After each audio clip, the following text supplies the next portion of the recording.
I was diagnosed with multiple breast cysts, both breast yon nung 2005. At first, hindi ko naman alam na meron akong ganun eh. Meron akong bukol. Tapos, nung naramdaman ko na lang siya, kasi meron akong hormonal imbalance, naramdaman ko na lang na hindi na ako makaligo, na yung tabo yung gamit ko. Hindi ko na siya mabuhat, nahihirapan na ako magsuklay. Tapos nung nagbaback pain na ako, meron na akong pain sa ganito, pero hindi ko pinapansin. Nung nakalipas na 1 buwan, hindi pa rin nawawala, nahihirapan na ako. Doon ako nagsabi doon sa mother ko kasi umiiyak na ako talaga sa pain.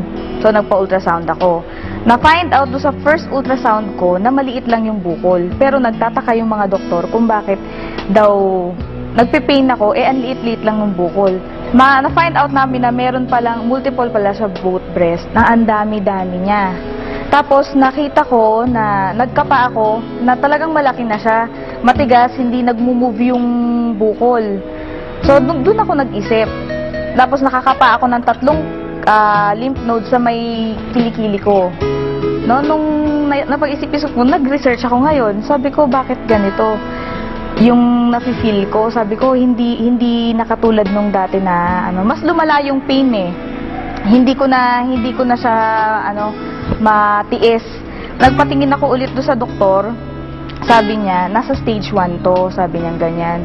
So advice nila ipa-biopsy ko para malaman nila kung yung talagang bukol na yon, yun lang talaga siya, kung iisa lang talaga siya. Tapos yung mga ibang bukol sa kabila na breast ko, kung malignant na rin. Sabi ko, natatakot ako. Siyempre, nag-work din ako sa hospital before. Sabi ko, ayoko magpa-biopsy. Tapos may pinatingnan na naman ako another doctor. Sabi niya naman nga, stage 1 daw talaga yun. Kasi nakita na nila yung itsura. So, doon ako naniwala. Hindi na ako nagpa-undergo ng biopsy. Binigay na nila ako ng medication.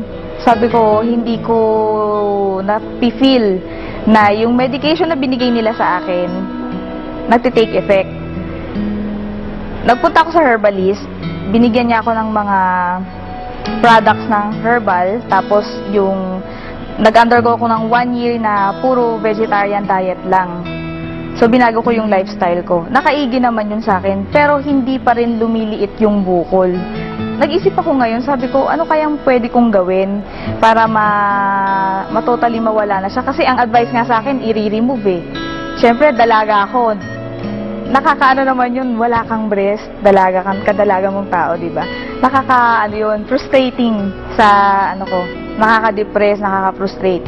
So, nung dumating sa time na nag-research na ako, nag-internet ako kung ano bang pwede kong kainin. So, ang dami ko nakita.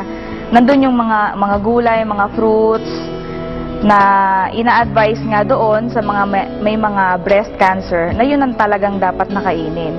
So, sabi ko, hindi ko naman alam kung saan makakabili lahat nito. Yung broccoli, meron dito, di ba? Yung mga ibang fruits na nandoon sa internet, available dito, pero hindi lahat meron. Doon ako nag-isip, sabi ko, paano ko makakain to lahat? At saka, mahal-mahal niya. Until such time na dumating yung yung kapatid namin sa church, na binibigay nga nila sa akin to, yung Alive. Ini-introduce nila sa akin yung Alive. Nung una, skeptic talaga ako. Tapos, nung pinakita nila sa akin yung pinaka-literature, doon ako nagulat. Kasi lahat nung ni-research ko sa internet na dapat nakainin, nandoon lahat. Eksaktong-eksakto. Kaya sabi ko, wow, sabi kong ganyan, grabe naman to, sabi kong ganyan. Kung gano'n, hindi na ako maghahanap ng kakainin ko, pwedeng ito na, sabi kong ganyan. Nung coffee pa lang yung pinasubok nila sa akin, talagang sobrang sumakit, no? Nag-take ako ng coffee, di ba yung coffee natin meron ngang Alive? Talagang sobrang sakit niya. Napakapit nga ako sa sa wall, tapos pinagtatawanan nila ako kasi nga, sabi ng ganyan, yan pala nga tinitake mo, nagpe-pain ka na. Sabi niya, ibig sabihin yan, reaction. Which is alam ko naman dahil hindi na bago sa akin yung herbal. Nung nag-take na ako ng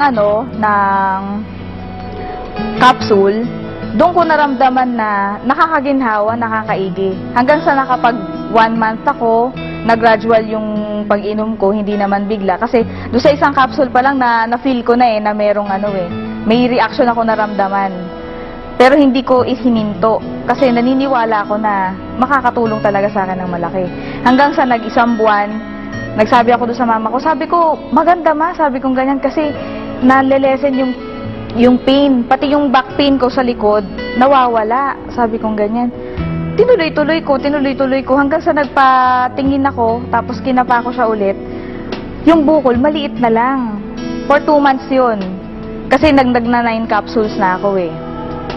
So, hanggang ngayon, continuous pa rin, tuloy-tuloy yung medication ko. Hindi ko tinitigilan yung Alive. So, ngayon, maliit na lang siya. Maliit na lang. Tuloy-tuloy pa rin yung medication ko para totally ma-dissolve na yung bukol. Malaking-malaki po ang naitulong ng Alive. Sobra.